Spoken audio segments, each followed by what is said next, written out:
Thank you. I'm pleased to be rising to speak in support of this bill. Food safety is an incredibly important issue, and it is great that it's now being made the overarching principle that this bill is based upon. A review of our laws was long overdue.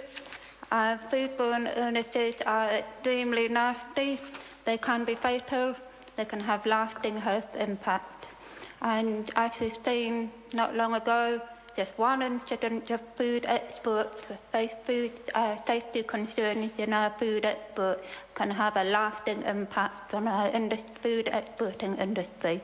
It is critical that we get food safety right in New Zealand. The Green Party strongly supports the risk-based approach that underpins this bill.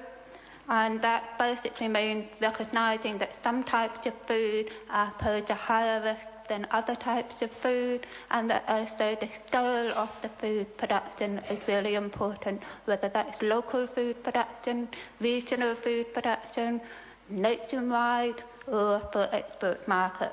And potentially, therefore, the number of people that could be seriously impacted by a food safety upset is taken into account.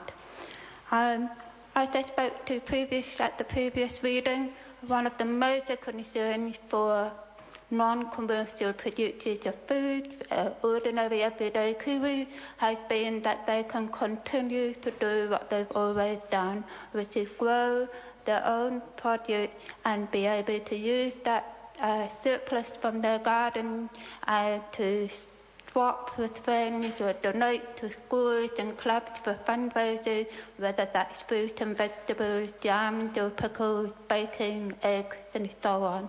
It's incredibly important for local food resilience that we can continue to do that, and it's our expectation that this bill will not adversely impact on our ability to do these things and continue to do them. We are extremely pleased that GE has been incorporated into the bill as a food safety issue. I remember reading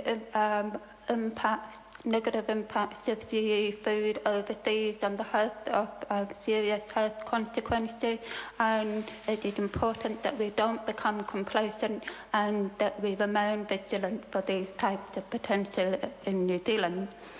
But having said that, though we like all of these things, we are seriously disappointed that they did not take on board the proposed supplementary order papers, the proposed amendment to bring in country of origin labelling. This is something that consumers really, really want. The right to know where their food comes from. It's fundamental.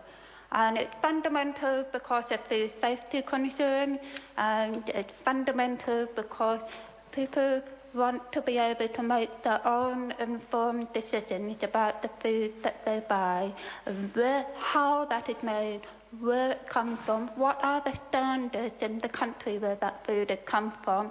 They might be concerned about animal welfare standards, they may be concerned about environmental impact, they may be concerned about the labour standards in overseas countries, and therefore choose to only purchase food from one country but not from another.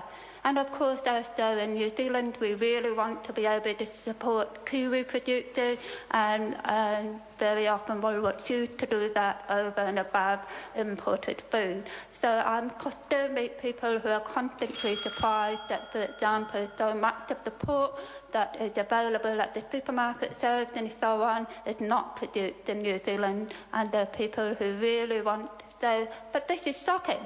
If I'd known that it was imported from Canada, I wouldn't be buying it. It should be labelled. We should be, and it's simple and straightforward to do so for single ingredient products. And we should have mandatory labelling.